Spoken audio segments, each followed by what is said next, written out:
자, 228쪽에 10번 보시면 면적이 200제곱미터 이상인 대지에 건축을 건축할 때, 자, 대지 면적이 200 이상이면은 조경을 해야 될 의무가 적용이 됩니다. 이 경우 대지 안에 조경되게 조치가 면제될 수 있는 그런 건축물이 아닌가. 자, 조경 의무가 면제될 수 있는, 조경 안 할 수 있는 그런 대상도 잘 물어보는데요.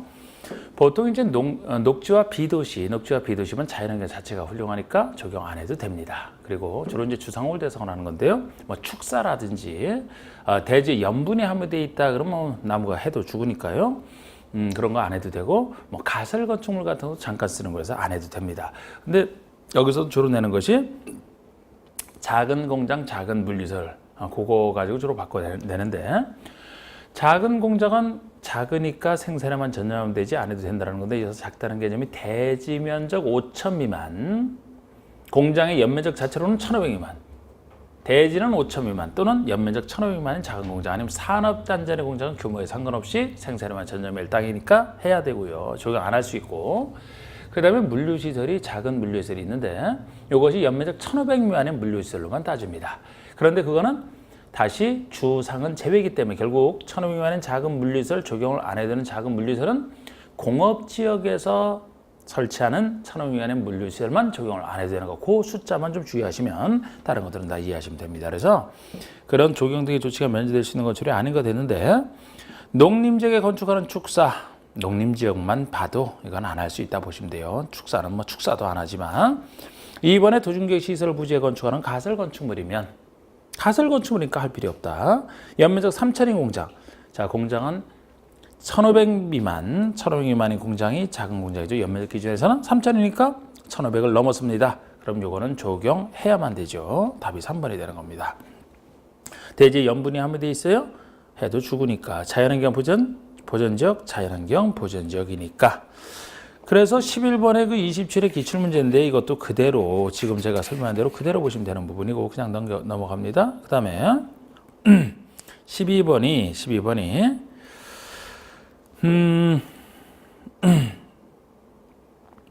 12번 풀어드리면 그 대지의 조경 및 공개금지에 대한 설명으로 옳은 것은 했는데, 도시계획 시설에서 건축하는 연면적 1,500제곱미터 이상인 가설 건축물이니까 조경등의 조치를 해야 된다 할 필요 없습니다. 면적 5천 미만인 대지에 건축하는 공장이요, 대지 면적에서는 5천 미만이 작은 공장이죠. 조경등의 조치를 하지 아니할 수 있다니까 2번이 맞는 겁니다. 3번은 녹지지역에 건축하는 창고 녹지지역이니까 할 필요 없죠. 조경등을 해야 된다, 틀린 겁니다. 상업지역에 건축을 해 설치하는 공개공지의 면적은 대지 면적의 10%를 넘어야 된다. 공개공지는 확보되는 공개공지는 한도가 대지 면적의 10%예요. 10% 이하에서 정합니다. 최대 한도가 10%라 10%를 넘을 수가 없어요.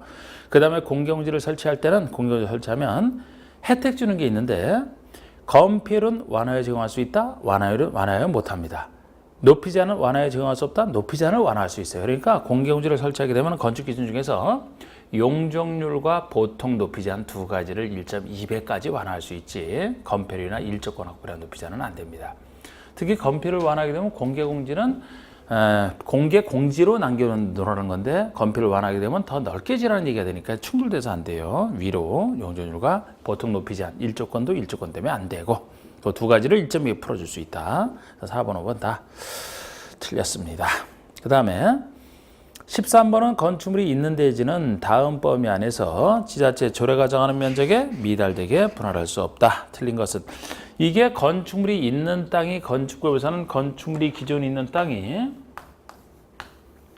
잘게 분할되는 것을 금지하는 규정 아닙니까? 잘게 분할해서 조금 건축을 다 지을까봐. 근데 이때 분할 제한 기준 면적이, 이 규정이 주상공록, 도시지역 중에 주상공록, 그리고 주상록이 아닌 기타 지역 이렇게 해서, 주상록이 아닌 기타에는 뭐 비도시의 지구단위계획이나 동업지역이 들어갈 텐데, 그래서 주거지역과 기타 지역이 인생주기 60년 기준으로, 인생주기 60년이 돌아가지 않습니까? 일갑자가 60년이니까 인생주기 60. 상업지역과 공업지역 요게 150이에요. 그래서 이것은 공상하는 걸로, 즐거운 우리 공상하는 것은 밝은 달밤에 공상해, 15야 밝은 달이죠. 15야 150에 15야 밝은 달밤에 공상 잘한다. 녹지는 200. 옛날에 그 시인 이태백, 이백 여기서 환생한다. 녹지 지역에 환생해서 여기서 시를 쓰면서 살지 않겠습니까? 주기 60, 공상 150, 녹지 200 그 기준.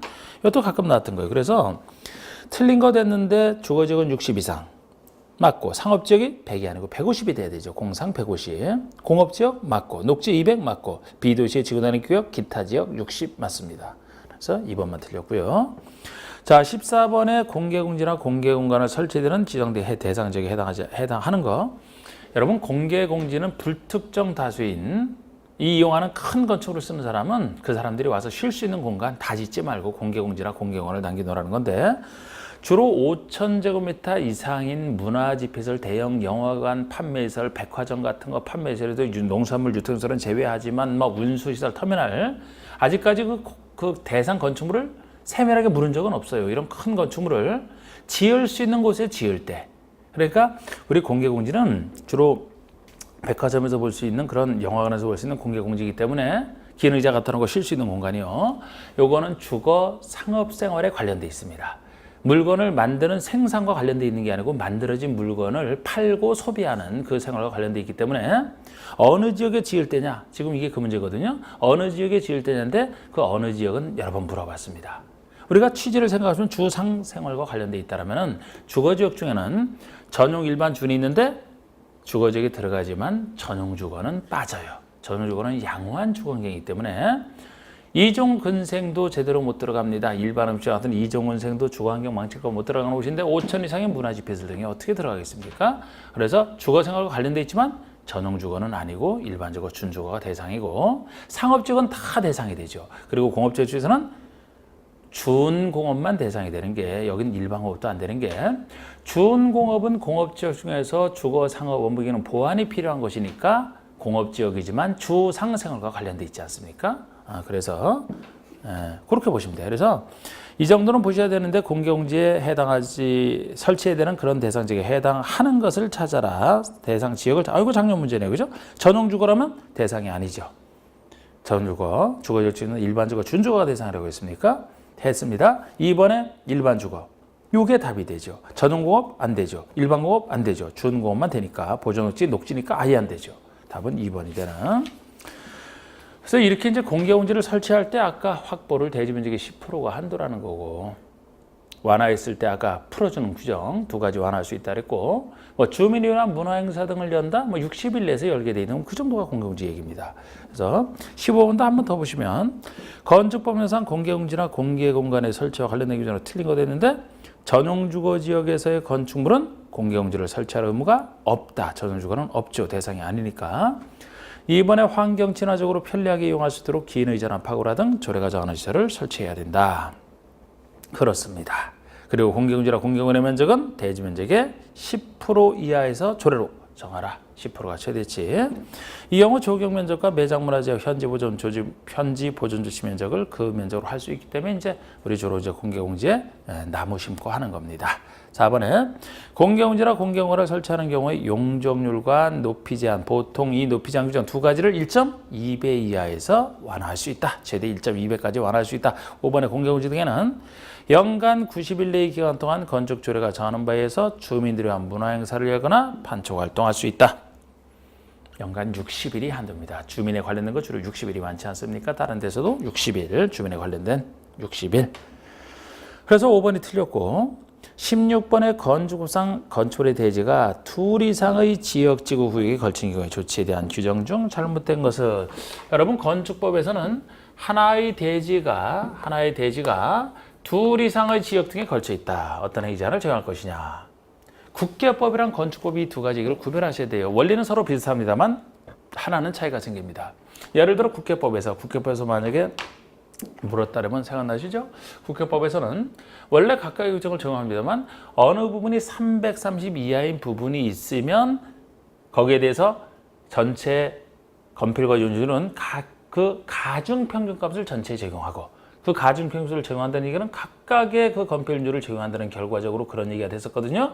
그리고 기타 건축 제한은 넓은 지역의 행사를 전체에 적용하겠다. 이때도 녹지가 끼어 있으면 각각 이렇게 됐던 건데 지금은 건축법에서는 330일 때 방금 전에 얘기했던 그 얘기를 안 쓰고 여기서는 그것 대신에 과반을 차지하는 부분이 있느냐 없느냐를 따집니다. 그래서 면적 중에 반을 넘는 부분, 그림상으로 이게 전체 반을 넘는 부분이 되겠죠? 이게 있으면 없으면 각각은 녹지 끼어 있으면 각각이랑 다 똑같아요. 있으면 과반을 차지하는데 이 행위제한 규정을 전체에 다 적용합니다. 이게 건축법의 특징이에요. 나머지 얘기는 똑같습니다.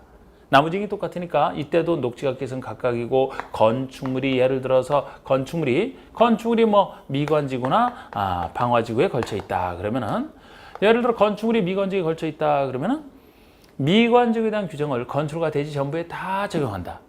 국회법이랑 논리 똑같거든요. 단지 고도지구 얘기는 없는 게 건축부서는 고도지구에는 통제 규정이 없어서 적용 안 할 뿐이고 얘랑 똑같은 거예요. 우리 방화지구에 걸쳐 있다. 그럼 방화지구는 방화지구에 대한 규정을 건축물 전부에 적용한다. 땅은 불이한다니까 대지는 적용 안 한다.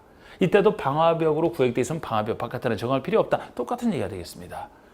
우리 대지가 걸쳐 있을 때 과반을 차지하는 게 있냐 없냐 그거 적용되는 것만 차이점이에요. 그래서 1번의 건축물과 대지 전부에 대해서 그 대지의 과반이 속하는 지역지구 구역 안에 건축물 및 대지에 대한 규정을 적용한다. 이 과반이 속하는 부분이 있으니까 그 규정을 전체에 다 적용했다. 이게 건축법의 특징입니다. 이번엔 건축물이 미관지구에 걸쳐 있다면 그 건축물과 대지 전부에 대해서 미관지구 안에 건축물이 대지에 대한 규정을 적용한다. 국회법과 같은 논리. 3번에 하나의 건축물이 방화지구와 그 밖의 구역에 걸쳐 있다. 방화지구가 그 밖에 걸쳐 있으면 그 건축물이 대지 전부에 대해서 방화지구 안에 건축물이 대지에 대한 규정을 적용한다가 아니죠. 대지를 빼야 됩니다. 땅은 불이한다니까 방화지구에 대한 규정은 건축물 전부에만 적용할 뿐이죠. 대지를 빼야 됩니다. 틀렸고 해당 건축물이 방화지구와 그 밖의 그의 경계가 방화벽, 화재를 막는 방화벽으로 구획되어 있으면 그 밖의 방화벽 바깥에 있는 구역에는 방화지구 안에 건축물에 대한 규정을 적용하지 않는다니까 맞고 대지가 녹지와 그 밖의 지역에 걸쳐 있다. 각각의 규정을 적용한다. 맞습니다. 과반을 차지하는 게 있어도 녹지가 껴 있으면 녹지와 그렇지 않은 것은 각각이 되는 17번의 건축법률상 지역지구의 건축에 대한 설명으로 옳은 것은 역시 이것도 같은 얘기. 좀 종합해서 물었지만 2번 그 미관지구 구역만 알면은 맞출 수 있는 부분으로서 이거는 이제 넘어갑니다. 앞에서 한 거 반복이니까. 그리고 18번의 건축법률상 건축의 높이 제한에 대한 설명으로 옳은 거 되는데 우리 건축의 높이 제한은 두 가지가 있죠. 보통 높이 제한에 가로국별 높이 제한을 얘기합니다. 가로국별 높이 제한은 어디나 적용되는 가로국별로 이제 높이를 제한할 수 있는 그 규정이죠. 그리고 또 하나가 특수한 높이 제한으로서 일조권 확보란 높이 제한이 있는데 일조권 확보란 높이 제한은 아무데나 적용되는 게 아니죠. 남의 햇빛 받을 수 있는 일조권과 관련돼 있기 때문에 태양은 남쪽과 북쪽 이렇게 있으면 태양은 남쪽에 떠서 이렇게 비스듬히 비추기 때문에 예를 들어 이곳에 대지에 건축을 할 때 이쪽 대지를 건축을 할 때 너무 높게 짓게 되면 이쪽 대지 기준으로 이쪽에 정북방의 대지의 일조권을 침해하게 됩니다. 그래서 이곳에 지을 때 정북방의 대지와 경계선으로부터 띄우는 거리에 따라 높이가 갈지언정 예를 들어 9m까지는 1.5m 이상 9m를 넘는 부분은 그 높이의 반 이상을 띄워라. 그래서 이렇게 짓게 되면 여기도 지으면서 이쪽의 일조권은 침해하지 않게 되는 이게 정북방에서 높이 제한이 원칙이에요. 그런데 이쪽 대지 기준에서 이쪽이 남방향의 대지가 되는데 원칙은 정북방으로부터 높이 제한하는 게 원칙이지만 이 자연법칙과 어긋나게 예외적으로 남쪽에서 띄울 수 있는 예외가 존재합니다. 이게 이제 일조권 확보는 높이 제한인데 여기서 가장 기본은 적용 범위예요. 아까 가로구역은 가로구역인 이상 어디나 다 적용되지만 그래서 그 보통 높이 제한이 그거지만 일조권 높이 제한은 일조권 확보랑 관련돼 있기 때문에 모든 곳에서 정할 필요가 없어요. 그리고 이게 적용이 되면은 그만큼 땅의 가치는 떨어지는 겁니다. 더 높게 지는 걸 통제를 받으니까. 그래서 고인중에서 알고 있어야 될 게 적용 범위죠. 그래서 이것도 취지상 항상 일조권은 주거생활과만 관련돼 있잖아. 주거생활과만 상업생활만 해도 아까 공개공제 달리 여기는 관련이 없죠. 상업지역에도 직사광선 들어가면 좋을 거 하나도 없습니다. 주거생활과 관련돼 있어요. 그래서 어떤 용도의 건축물이든지 간에 이 건축물을 어디에 지을 때 적용이 되느냐? 주거지역에 지을 때예요. 근데 주거지역 중에서 전용주거와 일반 주거에 지을 때 적용되는 것이지 준주거만 해도 오히려 여기서 준주거가 빠집니다. 왜냐하면 준주거가 바로 주거지역 중에서 상업 업무 기능의 보완이 필요한 곳이라 상업생활과는 관련이 없다니까요. 공개공지는 취지상. 그래서 준주거는 주거지기지만 빠지는 거야. 전용과 일반주거를 대상으로 합니다. 여기에 지을 때. 그런데 예외적으로 건축물 중에서 공동특은 크니까 공동특은 좀 더 범위를 확대시켰거든요.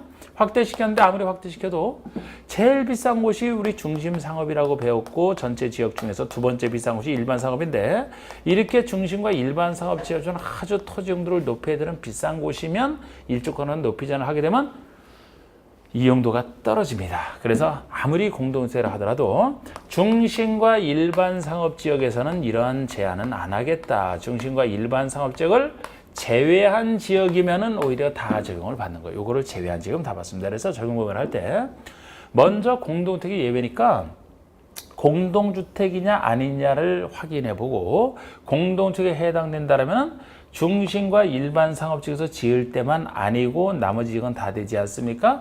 이게 공동주택이 아니라면 전용과 일반 지역에서 지을 때만 적용된다. 이걸 정확히 하시고 여기서도 이제 원칙에서 요거 할 때 북쪽에서부터 아까 얼마, 뭐 1.5, 뭐 그 높이 이분에 아직 그 숫자는 낸 적은 없어요. 이렇게 정부에서 띄우는 게 원칙이 되는데 남쪽에서 띄울 수 있는 경우라면 크게 두 가지가 있어요. 예외적으로 두 가지인데 하나는 새로 미개발지를 개발하는 곳, 뭐 택지 개발하든 대지조성 사업을 하든 도시 개발하든 정비 사업을 하든 새로 개발한다라면 보세요. 새로 이 대지를 조성해서 새로 분양하지 않습니까? 그러면은 어차피 이때도 북쪽에서 띄우는 게 원칙상 맞지만 남쪽에서 띄우는 게 유리하다면 남쪽에서도 또 기준은 똑같이 적용합니다. 정북부양의 기준과 똑같이 적용해요. 근데 남쪽에서부터 띄운다는 거지. 이렇게 띄어서 짓게 되면 어차피 새로 짓는 것이니까 거리는 확보되지 않습니까? 그리고 또 하나는 북쪽에 신경 안 써도 되는 경우 이렇게 생각하시면 돼요. 북쪽에 신경 안 써도 되는 경우 북쪽에 예를 들어 여기서 보호를 해줄 정북부양의 대지가 앞으로도 건축이 법적으로 금지된 공지라면은 하천이나 도로 같은 게 있다면 앞으로도 거기선 건축 못 해줘? 그러면 그쪽 신경 안 써도 돼. 또 정북방의 대지 소유자와 이쪽의 일조권을 침해되는 것으로 합의를 했다라면 이쪽 신경 안 쓰고 남쪽에서 띄워주다. 크게 두 가지. 그리고 아예 이 높이 제한 규정을 적용 아예 안 하는 거. 일조권 한번 적용 안 하는 거 세 가지가 있습니다. 안 하는 게 세 가지 적용 안 하는 게 예를 들어서 이 대지와 대지 사이에 도로가 있는데 이 도로가 너비가 20m 이상, 아주 넓은 도로 20m 이상 이런 도로에 접하는 대지다. 그러면은 이 중간에 넓은 도로가 자리하고 있으니까 이 정도라면 일조권 확실히 보호가 되겠죠. 그러니까 따져 이거 할 필요 없습니다. 또 하나는 건축협정구역에서 짓는다.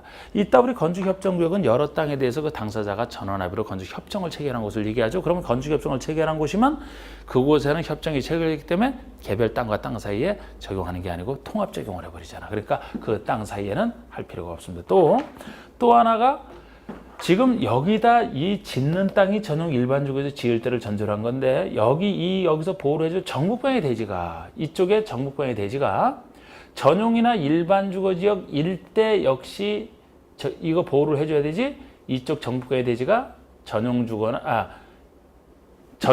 일반주거지역이 아닌 곳이라면 예를 들어 상업지역이라면 여기 보호해줄 필요 없잖아요. 그러면 이 규정 자체를 적용 안 하겠다는 겁니다. 이 세 가지 경우. 그리고 이 전체 규정을 조례로 적용을 안 할 수 있는 경우가 순수 2층짜리를 생각하시면 돼요. 우리가 3층부터 건축부서는 조금 크다라고 보죠. 2층짜리라면 태양은 위에서 비치기 때문에 순수 2층짜리, 2층 이하로서 동시에 2층 높이도 8m 이하 동시에 갖췄을 때는 일조권 없는 높이 제한을 적용 안 할 수 있다. 그런 얘기들. 그래서 18번 보시면 옳은 것인데 허가권자는 가로구역 단위로는 건축의 높이를 지정 공고할 수 없다? 가로구역 단위로 높이를 지정 공고할 수 있죠. 이게 보통 높이 제한 아닙니까? 2번의 허가권자는 같은 가로구역 안에서 건축의 높이를 다르게 정할 수 없다. 원래 가로구역별로 높이를 통제하지만 같은 가로구역 안에서도 건축물별로 높이를 다르게 정할 수도 있어요. 여러 가지 예외가 존재합니다. 3번 특별시장, 광역시장은 도시관리에서 필요하더라도 가로구역 높이를 조례로 정할 수는 없다. 원래는 허가권자가 가로구역에서는 행정청이 높이를 지정하지 않습니까? 그런데 특별시, 광역시에서만 특별시, 광역시 조례로 정할 수가 있어요. 다른 데서는 안 되고. 그래서 다 틀리고 4번에 지구 단위계획 구역 안에 너비 20m 이상 도로 넓은 도로 20m 이상인 도로에 접한 대지 상호간에 건축하는 건축물의 경우는 일조도의 확보에 한 높이 제한 규정을 적용하지 아니하는 세 가지 중에 하나잖아. 이게 맞죠. 그다음에 5번에 건축물의 정북 방향의 인접 대지가 보호를 받아야 될 정북방의 인접 대지가 전용 주거나 일반 주거 지역이 아닌 곳이면 거기 보호해줄 필요가 없다 그랬죠? 적용한다, 적용하지 아니한다 그래야 되죠. 적용하지 않는 세 가지 중에 하나가 되겠습니다. 또 19번의 다음 중 일조 등의 확보를 위한 건축의 높이 제한을 받는 대상이 아닌 것은 자, 이렇게 나왔을 때 제가 공동주택이냐 아니냐를 먼저 판단하시고 하시라 그랬잖아. 그럼 지금 여기서 적용 대상에 받는 거 아닌 거. 자, 공동주택이 뭐가 있습니까? 1번에 다세대, 3번에 연립이 있네요. 다가구도 단독이니까 그죠? 공동은 다세대와 연립밖에 없죠. 1번, 3번. 그러면 이렇게 공동이 있으면은 중심과 일반 상업지역만 아니면 적용되잖아. 1번 준공업이고 3번은 자연녹지니까 중심 상업과 일반 상업이 아니죠. 그럼 1, 4번은 적용이 되는 거야. 그리고 적용받는 겁니다. 그럼 나머지는 공동이 아니니까 전용과 일반 주거에서 지을 때만 적용받잖아요. 2번은 전용 주거지역이니까 적용받는 거야. 5번은 일반 주거지역이니까 적용받는 겁니다. 4번이 준주거잖아요. 그러니까 답이 이거 되지. 4번 같은 경우는 일조 간혹과 높이 제한을 적용받지 않습니다. 답이 이렇게 찾아주시면 돼요. 그 다음에 10번이 건축법상 일조 등의 확보를 위한 건축의 높이 제한에 대한 설명이다. 옳은 것은 했는데 전용 주거와 일반 주거 지역 안에서 건축하는 건축물의 높이, 전용과 일반 지역에 있는 건축물 일조 등의 확보를 위해서 정북 방향의 인접 건축물. 여기서 건축물 경계에서 또 일정 거리를 떼야 된다. 잘 나가다가 왜 틀렸냐면 이거는 정북 방향의 인접 대지와의 경계선이에요. 건축물이라고 해서 틀린 거예요. 지금 정북 방향에 건축물이 있어도 이 건축물로부터 얼마 띄우는 게 아니에요. 건축물이 아니고 대지의 일조권 보호기 때문에 현재 건축물이 없어도 나중에 들어설 때 생각해서 대지와의 경계선부터 띄우는 겁니다. 그래서 건축물이 아니고 대지로부터 띄우는 거예요. 대지. 2번에 도시개발구역이나 정비구역의 경우 새로 개발하는 곳이죠. 정남 방향의 인접대지 경계서로부터 영위자는 높이로 할 수 있다. 남쪽부터 띄울 수 있는 경우. 3번에 정북방으로 접하고 있는 대지 소유자와 합의를 했다라면 정북방의 높이 제한 규정을 적용해야 된다. 꼭 정북방으로 적용해야 되는 게 아니죠. 정북방이나 합의를 했으니까 정남 방향의 높이 제한을 적용할 수도 있는 겁니다. 그래서 틀렸고 4번에 2층 이하이거나 8m 이하인 건축은 조례가 정하는 바에 따라서 일조권 규정을 적용하지 아니할 수 있다. 2층 이하로서 8m, 2층 이하로서 8m 둘 다 갖춰야 돼요. 작은 것은 둘 다 갖춰야 되잖아. 이건 또는이라서 틀렸습니다. 2층 이하이거나 8m 이하가 아니고 2층 이하로서 8m 이하 그래야 돼요. 동시에 갖췄을 때. 5번에 만약에 4번처럼 또는 이렇게 하면은 2층짜리를 갖췄는데 한 개층을 10m에서 20m로 지어버리면 실제로 피해를 주잖아요. 그래서 동시에 갖춰야 됩니다. 5번에 공동주택은 중심상업지역을 제외한 모든 지역에서 일조권 확보란 높이 제한을 적용받는다? 아니죠. 중심상업과 일반상업지역을 제외한 지역 그래야 되는 겁니다. 이 말대로라면 일반상업에서도 공동주택이 적용받는다는 얘기가 되니까 틀리잖아요. 그 다음에 이제 강론 파트너는 여러 가지 용어에 대한 부분이 나오는데요. 1번의 그 면적과 층수 산정 방법에서 예를 들어 바닥 면적에 뭐가 들어가는지 안 들어가는지 건축 면적에 제외되는 게 무엇인지 그런 거를 묻는 것은 평상시 자주 내는 게 아니에요. 24에도 그런 부분 중에 일부가 들어갔기 때문에 조금 이제 어려울 수는 있는데 이거는 이제 눈치껏 좀 파악을 하시면 되겠습니다. 그래서 우리가 이제 항상 효율적으로 공부를 해야 되니까 아까 우리 벌써 우리 오늘 할 때도 27의 문제를 한 3번 정도 풀어가 되고 다 풀 수 있는 문제들이에요. 그런데 어렵게 나온 부분은 어렵게 해도 되니까 사실 1번과 같은 데서 나오는 문제도 24에 딱 한 번 딱 나왔던 겁니다. 한 번 딱 나왔던 거예요. 그러니까 그냥 보실 분 그래서 한번 보시고 다시 나오진 또 않잖아. 자, 나오는 것 주로 그런 것 위주로 보셔야 돼. 이제 뒤로 갈수록. 2번은 보시면 건축법 규정한 건축의 층수 및 높이 산정에 대한 설명이다. 틀린 것은 대지 면적에 대한 연면적 비율의 최대 한도는 국계법상 용적률 기준에 의한다. 대지 면적에 대한 연면적 비율이 용적률 아닙니까? 용적률의 최대 한도는 여러분들이 국계법에서 열심히 배우셨던 그 국계법 기준이 원칙이에요. 단지 이제 건축법에서는 따로 규정하면 그 건축법 규정이 따로 규정했을 때만 그에 따르는 겁니다. 원칙은 국계법 그 얘기 맞고요. 2번 승강 기타 계단탑 막루 등의 옥상 부분은 그 면적 합친 것이 건축물의 건축 면적 8분의 1 이하인 것은 층수 산정에서 제외한다. 우리 여기서 층수 계산과 연면적 계산하는 것은 그나마 상대적으로 많이 나온 부분인데 우리 건축의 층수를 계산할 때 지하층은 무조건 빼버립니다. 지상층하고 층수를 계산하고요. 지상층 중에서도 옥상 부분에 설치된 면적 합친 것이 건축 면적의 8분의 1 이하 작을 때는 독립층으로 안보겠다 빼줍니다. 그리고 층의 구분이 있으면 층의 구분대로 셉니다만 층의 구분이 명확하지 않다면 높이 4m마다 하나의 층으로 산정하고 하나의 건축물인데 부분에 따라 층수가 다르다. 그럼 층수 제한의 지지상 가장 많은 층수로 계산하는 이게 이제 층수 제한에서 얘기죠. 그리고 우리가 용적률 산정 시 연면적 개념에서는 원래 연면적이 각 층의 바닥 면적 합계 아닙니까? 그런데 용적률 산정에서는 연면적에서는 용적률 부담 없이 설치하라고 제외하는 게 있어. 빼주는 혜택이 있습니다. 지하층은 용도의 상황에서 무조건 빼줍니다. 지하층 설치 장려. 근데 지상층 중에서는 주차장으로 부설 용도의 주차장으로 쓰는 거 주차장 설치 장려에서 빼줍니다. 그리고 또 하나는 피난 안정구역이나 대피 공간처럼 유사시 대비한 시설은 용적률 부담 없이 설치하라고 빼주는 거 네 가지 그거 좀 잘 구별하시고 그래서 지금 이 2번 부분이 옥상 부분인데 그 옥상 부분이 면적 합친 게 건축 면적의 8분의 1 이하 작으니까 층수에서 제외된다 맞고요. 3번처럼 층의 구분이 분리명확한 건축물에서는 높이 3m마다 하나의 쪽으로 산정하는 게 아니고 높이 4m마다 하나의 쪽으로 산정하죠. 4m마다. 그 다음에 건축의 부분에 따라 층수를 달리한다. 그러면은 가장 많은 층수로 하겠다는 거 맞고요. 5번의 층고는 방해 한 개 층의 층 높이가 층고잖아요. 방해 바닥 구조의 윗면으로부터 위층 바닥 구조의 윗면까지 이게 한 개 층의 층고가 되겠습니다. 자, 우리 3번 문제는 계산식의 문제인데 항상 이렇게 좀 뭔가 복잡해 보이면요. 뭐를 묻는지를 보시고서 다시 차분차분 보는 게 좋아요. 이렇게 좀 많이 나왔다 싶으면은 그냥 보시면 이거 뭐를 묻는지 모르는 상태로 보면 막 당황하거든요. 그냥 기니까. 자, 우리 맨 끝에 뭐를 묻는지 한번 볼까요? 먼저 맨 끝에 보니까 이러한 건축의 건축사 층수를 묻고 있어요. 층수 몇 층이냐는 걸 묻고 있거든요. 그럼 다시 한번 봅시다. 앞에서부터. 자, 층수를 묻는데 지하층이 이게 층이고 그럼 층수 산정에서 지하층은 빼버리잖아요. 이건 이제 지우고 지상층만 따지니까요. 지상층은 전체가 층의 구분이 명확하지 않답니다. 구분이 명확하지 않으면 4m마다 하나의 층으로 산정한다라는 걸 이제 그걸 써먹어야겠다 생각을 하시고 이 건축의 바닥 면적이 전체 600인데 충수에서는 면적 상관없거든요. 그런데 전체 바닥 면적이 600인데 그 중에 300에 해당하는 부분은 높이가 12m. 나머지 300에 해당하는 부분은 높이가 16m. 그냥 이거를 물으려고 하는 거죠. 그러면은 이 면적과 상관없이 전체 면적 중에서 일부를 나타내고 있는 거죠. 600 중에서 나머지 300에 해당하는 부분은 12m고 나머지 300에 해당하는 부분은 16m. 이런 그림이 되지 않습니까? 하나의 건축물인데.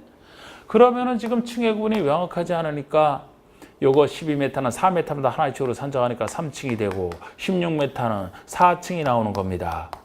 그죠? 이렇게 나오잖아? 그럼 건축의 부분에 따라 층수가 다른 경우에 또 속하죠? 그러면 가장 많은 층수로 한다. 4층이 되는 겁니다. 그러니까 지금 이건 우리가 층수 계산해서 지하층 뺀다라는 것과 층의 구분이 명확하지 않을 때는 4m마다 기준으로 산정한다는 거. 부분이 다르면 가장 많은 층수. 이걸 다 이제 종합해서 푸는 건데 간단한 문제죠.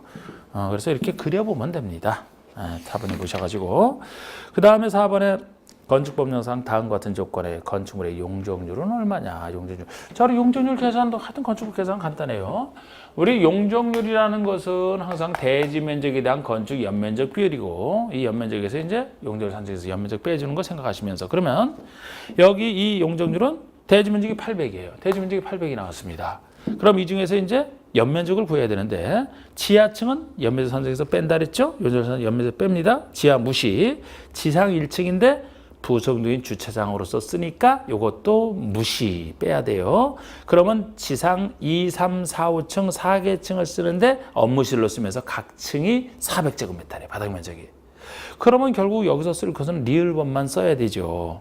4개 층인데 이 각 층의 바닥 면적이 400제곱미터니까 그럼 이렇게 계산해야 되죠. 그러면 이거는 1600이 되니까 800 중에 1600, 200%가 되는 겁니다. 그래서 답이 1번이 되는 것이고 5번 얘기도 그냥 그 똑같이 쓰는 겁니다. 그래도 또 풀어드리면 건축법령상 대지 면적이 160제곱미터인 대지에 건축되어 있고 각 층의 바닥 면적이 같다라는 걸 전제로 해서 지하 1층, 지상 3층인 하나의 평지분 건축으로서 용적률이 150%라고 할 때 이 건축의 바닥 면적은 얼마냐? 당할 필요 없이 그대로 한번 보십시다. 대지 면적이 지금 대지가 160이라고 되어 있어요. 각 층의 바닥 면적이 같은데 지하 1층, 지상 3층이야. 그럼 지하 1층은 무시해야 되죠? 지금 용적률과 계산해서 할 땐 지하는 무시해야 되죠? 지상 3층이에요. 지상은 3층입니다. 지상으로 3층이 있고 이 용적률이 150%라고 되어 있어요. 용적률이 150%가 되어 있는데 여기서 묻는 것은 이 건축의 바닥 면적이 얼마냐는 거예요. 우리 바닥 면적은 각 층마다 계산되는 게 바닥 면적 아닙니까? 이거를 묻고 있어요. 그럼 우리가 지금 여기서 우리 대지에다가 용적률을 크기를 곱해주면 그 연면적이 나오지 않습니까? 연면적은 지상 3층이니까 3층 곱하기 바닥 면적이 연면적이 되겠죠. 그죠? 그럼 우리 바닥 면적을 모르는 걸 x라고 놨을 때 이 연면적이 3 곱하기 x 연면적 이 3x라는 것은 연면적 3x라는 것은 대지 면적 160에다가 용적률 최대치를 곱해준 거 아니겠습니까? 그러니까 대지에다가 용적률을 곱해주면 연면적이 나오니까 최대 연면적이 나오니까 그럼 이 식이 되잖아요. 그러면 이 3x는 160 곱하기 1.5니까 연면적 1.5니까 240이 되지 않습니까? 그러면 3x는 240이니까 x는 80 이렇게 나오는 거죠. 뭐. 이렇게 이제 80이 되는 겁니다. 아니 우리 용적률 계산을 그대로 써도 마찬가지예요. 용적률 150% 1.5라는 것은 대지 면적 160분의 연면적인데 연면적이 3층 곱하기 바닥 면적 x 아닙니까? 같은 얘기죠. 뭐 같은 식이죠. 응? 그래서 답이 이제 80이 될 수밖에 없고 자 우리 5번 계산 문제도 그 옆에 5번 이게 6번이 되는 건데 그죠? 숫자가 좀 그렇게 됐네. 다음 그림은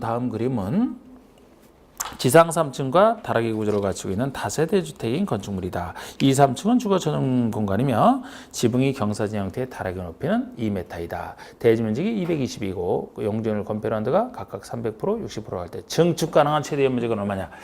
이것은 증축 가능한 면적을 구하라는 건데 역시 증축이라는 것이 기존 건축을 있는 상태에서 추가로 더 짓는 부분이 증축 아닙니까? 그러면 우리 증축할 수 있는 면적은 이렇게 식을 이렇게 생각하시면 돼요. 증축할 수 있는 면적은 원래 확보하시는 최대 연면적에서 원래 확보하시는 최대 연면적에서 기존 건축물의 연면적을 빼주면 기존 건축의 연면적을 빼주면 증축할 수 있는 최대 면적이 나오지 않겠습니까? 기존 면적에다가 얼마를 더 지을 수 있냐는 부분이니까.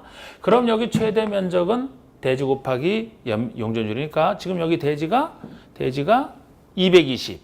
거기다 용적률이 300% 아닙니까? 220 곱하기 300%. 그럼 660이 되는 거죠.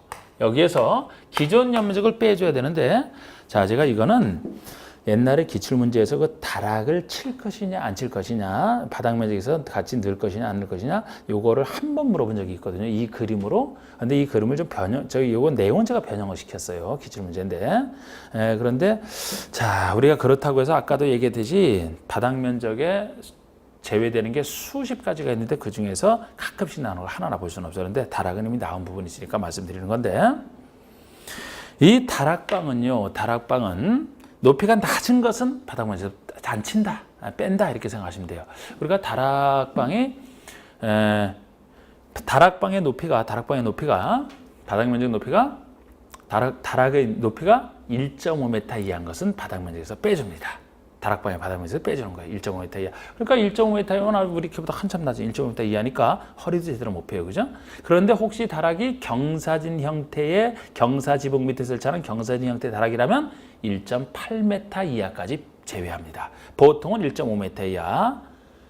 경사진 형태라면 1.8m를 제외해요. 그런데 여긴 지금 옛날엔 기출문제에서 있고 제외되는 것 갖고 있었는데 계산하지 말라 했던 건데 지금은 다락 높이를 제가 2m라고 바꿔버렸죠? 그럼 2m라면은 그냥 쫙 가서 허리도 다 피고 하는 건데 이 정도면은 바닥 면적에 넣어줘야 돼요. 그럼 우리 그림에서 지하는 다 원래 빼주는데 없고 지상 1층이지만 주차장이니까 요거는 용적률 산정해서 연면적에서 빼준다 그랬죠? 요거는 기존 연면적에서 빼줘야 돼. 주차장은 빼주고 나머지는 뺄 게 없어요. 다락도 2m짜리니까 빼줄 게 아니죠? 나머지는 다 집어넣어야 돼. 그러면 다락 50에다가 2, 3층 150, 350 420이 되죠. 주민공동주택까지 420이 되죠.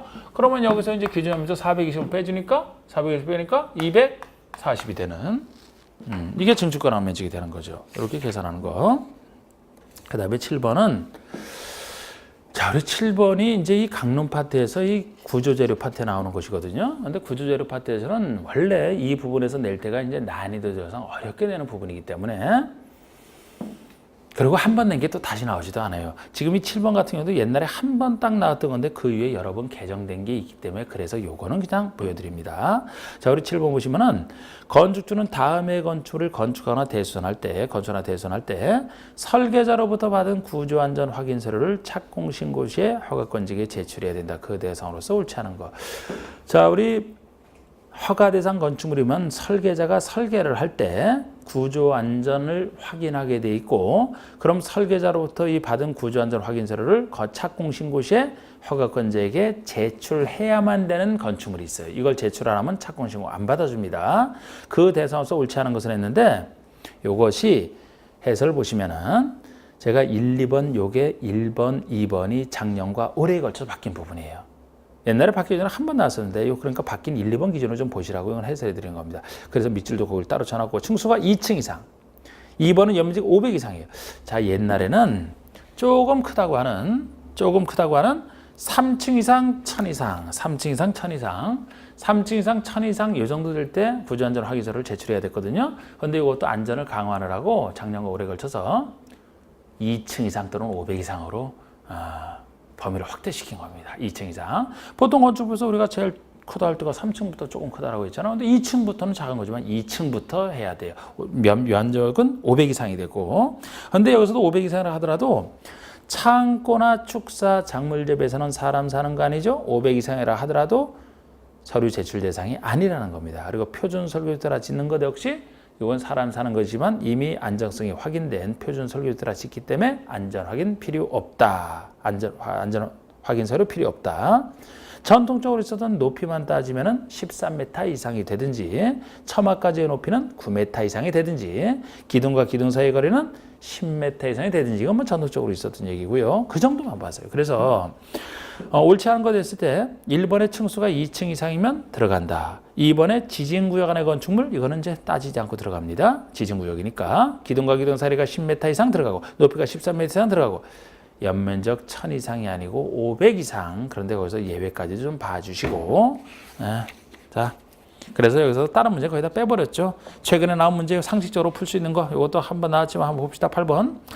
건축물의 가구 세대감. 그러니까 여기서 나오는 것들은 구조재료 패턴 나오는 것들은 모르는 게 나왔을 때 그냥 느낌대로 한번 찾아서 풀면 풀고 아니면 틀려도 돼요.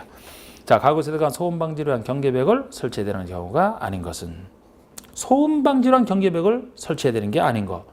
숙박시설의 객실관에서 시끄러운 잠을 못 자지 않습니까? 설치해야 돼. 기숙사의 침실관에 잠을 못 잔다니까 시끄러우면. 판매시설 중에 상정관.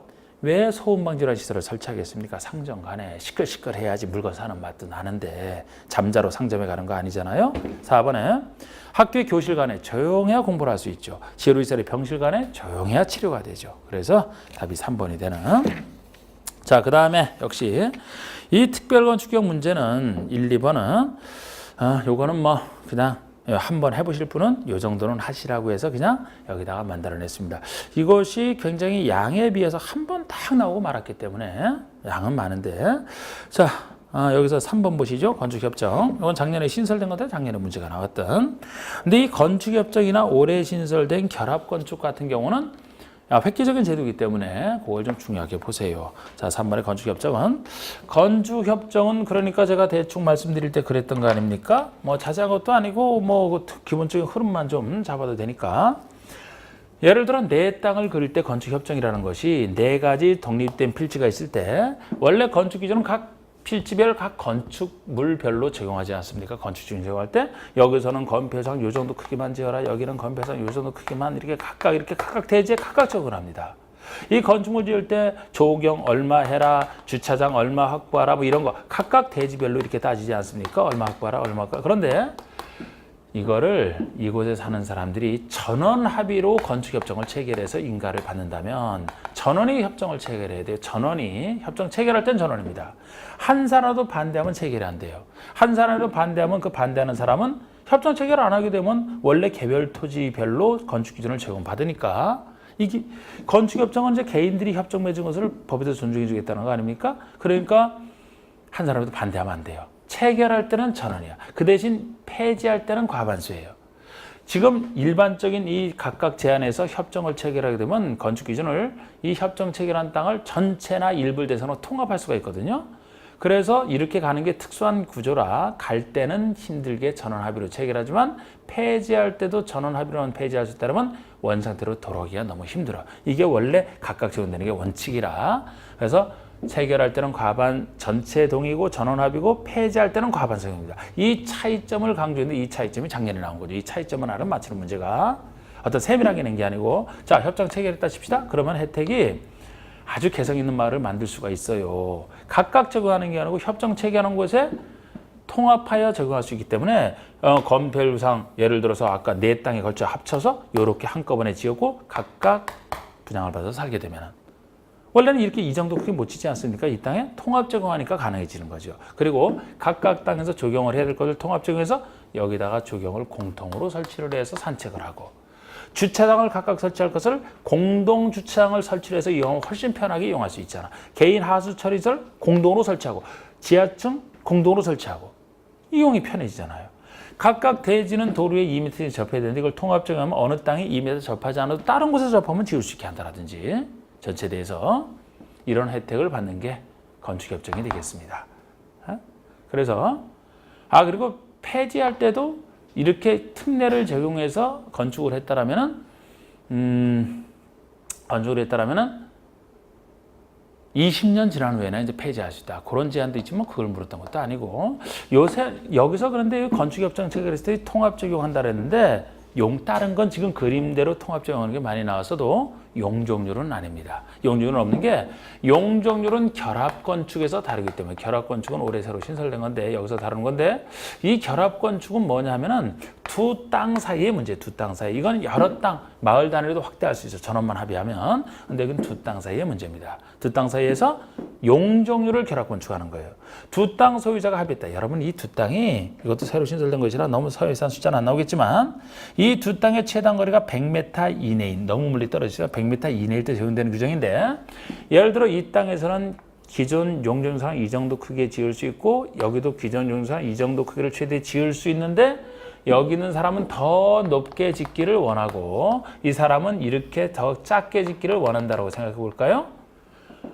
그런데 만약에 그래서 나는 이 정도를 지을 수 있는데 안 짓겠다. 근데 요거를 만약에 이 사람에게 이 용적률을 보내서 지을 수 있게 한다면 두 사람이 서로 좋지 않겠느냐 하는 거예요. 이거 새로 도입된 겁니다. 그러면은 이 사람들은 원래 이 사람은 여기만 지을 수 있지만 여기까지 최대 짓게 되고 이 사람은 여기만 짓고 여기는 앞으로도 이제 안 쓰겠죠. 그 대신 이거를 주는 것만큼 여기에 대한 대가는 받겠죠. 합의를 해서. 그러면 서로 이제 토지의 효율 적용이 된다는 거 아니겠습니까? 그래서 이 결합건축은 두 땅 사이의 문제이기 때문에 체결할 때도 폐지할 때도 두 사람 간의 문제이기 때문에 한 두 사람의 전원 합의예요. 전원 합의. 아까 결합건축과 다르지 않습니까? 여러 사람이 관련돼 있고 여기는 두 사람 간의 문제이기 때문에 여기서 무슨 과반수를 합니까? 그래서 두 사람이 합의로 만들고 폐지할 때도 두 사람이 합의로 폐지를 하는 거예요. 만약에 폐지를 하게 되면은 여기서 이쪽으로 이제했던 용적률은 없애야 되기 때문에 이거 이제 원상복구를 시켜야지, 부셔버려야지. 그렇기 때문에 결합건축에서는 최소 이 결합건축의 유지기간이 30년 이상은 돼야 돼요. 30년. 아까 건축협정에는 20년 지나야 폐지할 수 있다 그랬죠? 여기는 30년이 돼야 됩니다. 이건 몇십 년 할 때 얘기잖아, 지금. 용적률을 통합하니까 이게 좀 더 긴 30년이 되는 거예요, 여기보다. 그 정도 얘기예요. 그래서 3번에 건축협정에 대한 설명으로 틀린 거 됐는데 1번의 건축물의 소유자 등은 과반수 동의로 리모델링에 대한 건축협정을 체결할 수 있다. 체결할 때 얘기잖아. 과반수 동의가 틀려서 전원합의라니까요. 이게 틀렸고 그럼 이게 그냥 정답이에요. 뭐 2번, 3번, 4번 그냥 들러지면 나온 것이니까 뭐 인가받아라, 공고하라 이런 거 그냥 슬쩍 읽어보시고 5번 거에 차이점만 하시면 돼요. 5번은 협정 체결자나 협정 대표자는 건축협정을 폐지할 때는 협정 체결자 과반수 동의를 받아 인가를 받아라. 폐지할 때는 과반수 동의 맞습니다. 1번에 체결할 때가 전원합의죠. 그래서 1번이 틀렸고 여기서 숫자 물은 게 아니에요. 그냥 그 정도 차이점만 물었죠. 자, 그러면 4번의 결합건축 한번 봅시다. 결합건축. 결합건축에 대한 설명이 틀린 거 됐는데 대지 간의 최단 거리가 100m 이내의 범위에서 100m 이내에서 영의자하는 범위에 있는 두 개의 대지 건축주가 서로 합의한 경우에 결합건축할 수 있다. 두 땅 사이에 정확합니다. 2번의 건폐율과 용적률을 개별 대지마다 적용하지 않고 두 개 대지를 대상으로 통합 적용하는 건폐율이 들어가서 틀렸어요. 결합건축에서는 무엇만 통합 적용하느냐? 용적률만 통합 적용. 아까 그림을 연상해서 용적률만. 그래서 2번이 틀린 겁니다. 3번에 두 개 대지를 소유한 자가 한 명이다? 그럼 합의한 것이나 다름없잖아요. 그 사람은 바로 결합건축이 가능합니다. 두 땅 사이에서. 협정 체결 유지기간은 최소 30년으로 하라. 그리고 폐지하려면 역시 전원동의하여 허가건축에 신고하라. 이렇게 돼 있어요. 전원동의. 여기서 이제 인가도 아니고 신고인데요. 전원동의야. 예. 자, 그 다음에 그 5번의 그 건축상 이행강지금에 대한 것은 중개 실무에서 토지거래 허가제에서 이행강지금 잘 배우시죠. 그게 작년까지 공법, 건축법에, 국계법에 있었던 얘기거든요. 그래서 이행강지금 성격이 다 똑같으니까 중개 실무에서 나온 거 이행강지금 성격을 여러분이 더 자세히 보니까 그걸 보시고 우리 건축법에서는 그쪽 이행강지금은 이제 차이점, 그 차이점 위주로 보시면 되는데 우리 건축법에서는 이행강지금을 중개실무에서는 시가 기준으로 17호 이렇게 합니다만 여기서는 시가 표준액 기준으로 중대한 위반 4가지 건폐율 초과, 용적률 초과, 건축허가나 신고 없이 건축한 중대한 위반 4가지일 때는 약 시가 표준액의 50%가 최대치다. 그 밖의 위반은 10%가 최대치다. 그런데 이 중에서도 중대한 위반 4가지일 때 약 50%가 최대치라는 것은 1제곱미터당 시가 표준액 곱하기 위반 면적 이렇게 돼야 그 면적에 따른 시가 표준액 50%가 최대치가 되는 거죠. 여기다가 그 4가지 위반도 세밀하게는 조금씩 다르잖아요. 거기다가 그 4가지 위반의 정도에 따라 일정 비율을 곱해주라는 거. 그것이 특징이에요. 그래서 그거를 위주로 해서 그냥 보여드리겠습니다. 그런데 우리 그 4가지 위반 중에서도 하나는 100%, 90%, 80%, 70%, 100, 90, 80, 70 이렇게 넷으로 나눠지는데 이 4가지 위반에 더욱 중요한 위반이 100일 것이고 갈수록 줄어들겠죠? 무허가 건축이 제일 중대한 위반입니다. 허가 없이 건축. 제일 간단한 게 신고 없이 건축한 거예요. 신고에 불과하니까. 그리고 건폐율 초과 전에 용적률 초과가 센 거죠. 그죠? 잘 생각해 봐요. 그러면 건축허가 없이 건축한 경우가 100% 곱해, 1을 곱해주는 거예요. 용적률 초과가 그 다음 위반 90%짜리, 0.9짜리입니다. 건폐율 초과가 0.8, 80%. 건축 신고 없이 건축한 경우가 70%, 0.7. 그 정도를 보시라고. 그래서 5번은 뭐 그렇게 풀으시면 되고 6번 보세요. 건축법령상 이행강제금의 각 경우에 따른 최대 부과금액의 연결로서 옳지 않은 거. 1번 건축허가 없이 건축한 경우, 2번은 신고 없이 건축한 경우, 3번 건폐율 초과, 4번 용적률 초과. 요게 중대한 4가지 위반이고요. 기타 위반에서 5번이 나오는데 이 중대한 위반 4가지는 1제곱미터당 시가 표준액의 50% 곱하기 위반 면적 곱하기까지는 다 똑같은데 여기다가 이제 그 4가지에 따라서 일정 비율을 곱해주라. 맨 끝에 걸 보시면 돼. 다 나머지는 다 50%다 1, 2, 3, 4는 다 50%니까 1번에 건축허가 없이 건축했다 무허가 100%를 곱해줍니다. 건축 신고 80%가 아니고 70이 돼야 돼요. 70이 2번이 틀린 겁니다. 이게 제일 약한 거잖아. 넷 중에서는. 그래서 70이 돼야 되죠. 3번의 건폐율 초과는 80, 4번의 용적률 초과가 90. 그죠? 그리고 기타 위반은 다시 시가 표준액의 10%가 최대치가 되는 10%가 최대치가 되는 그리고 건축법에서는 1년에 2번까지 이행강제금 부과가 가능합니다. 우리 중개실무에서는 1번 아닙니까? 2번까지. 자, 7번 보시고 건축법상 빈집정비에 대한 설명이다. 옳지 않은 것을 했는데 빈집정비. 이것도 작년에 새로 등장한 건데 우리 빈집정비가 요새 이제 인구가 줄어들어서 자꾸 빈집이 늘다 보니까 빈집 소유자가 빈집에 대해서 철거를 안 하게 되면 행정청이 대신 철거해서 없애려고 이제 그런 얘기가 되겠습니다. 그래서 빈집이란 옳지 않은 것은 시장의수구청장이 거주 사용 여부를 확인한 때로부터 3년 이상 아무도 거주하지 아니하거나 사용하지 아니하는 주택 등을 말한다. 3년이고 1년 이상 거주 안 할 때 1년 이상.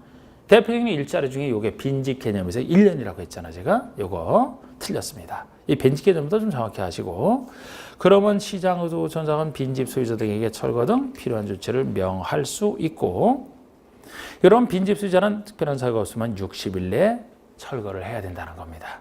근데 그 빈집이라는 게 거길 떠나면서도 뭐 살 사람도 없어서 팔려고 했지만 살 사람도 빈집으로 남겨둔 건데 60일 내에 그걸 돌아와서 철거를 하겠습니까? 근데 이렇게 60일이라고 해놓은 게 빨리 해놓은 게 이 사람이 철거를 안 해야 행정청이 그때 직권으로 철거 가능하기 때문에 좀 빨리 처리하려고 3번에 시장호수구청장은 빈집 소유자가 특별한 사 없이 철거명에 따르지 않으냐면 이제 직권으로 이렇게 철거할 수 있어요. 빈집 소유자를 모른다 그럼 찾는 방법이 4번인데요. 역시 이것도 아주 굉장히 좀 급박하게 해놓는 게 이 사람이 안 할 때 이제 행정청이 철거하려고 빈집 소유자의 소재지를 알 수 없다 그러면 철거 명령과 불이행 시 직권으로 철거한다는 내용을 일간신문에 한 번 이상만 공부하면 돼요. 한 번 공부하면 된다는 겁니다. 누가 보겠습니까? 그럼 그런데 이때도 신문도 안 볼 테지만 공고한 때로부터 60일이 지나기 전까지 빈집 소유자가 철거를 안 하면 60일에 철거하라는 거예요. 거의 철거 못하죠.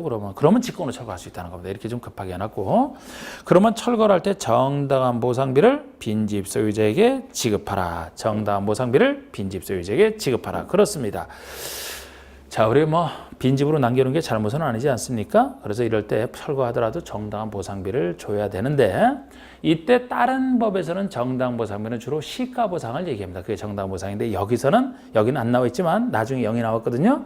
여기 정당 보상비는 감정평가액을 얘기합니다. 그래서 감정평가액이라고 그 정당 보상비 좀 적어두시고 아니 보통 이제 시가를 하고 싶어도 할 수가 없어요. 팔리지 않아서 빈집으로 남아지는 건데 팔린 게 있어야 비슷한 가격이 그 팔린 가격을 보고 시가를 추정하지 않습니까? 근데 팔린 게 없고 그렇기 때문에 이거는 시가를 할 수가 없어요. 정할 수가 없어서 여기 정당한 보상비 빈집에서는 감정평가로 한다. 그 정도로 보시고 8번, 9번은 뭐 건축 분쟁 전문위원회에 대한 얘기인데 여기서 이제 조정과 재정의 차이 뭐 묻고 하는 걸 이제 문제화 시켜 놓은 건데요. 요거는 뭐 보실 것만 좀 더 보세요. 이것도 그 전에 한번 나오고서 안 나왔던 요새는 좀 많이 안 나오고 있는 것이라 뭐 고독점을 이해하시는 분들은 좀 보시고 이런 건 좀 해도 되겠습니다. 자, 10분 쉰 다음에 주택법 들어가겠습니다.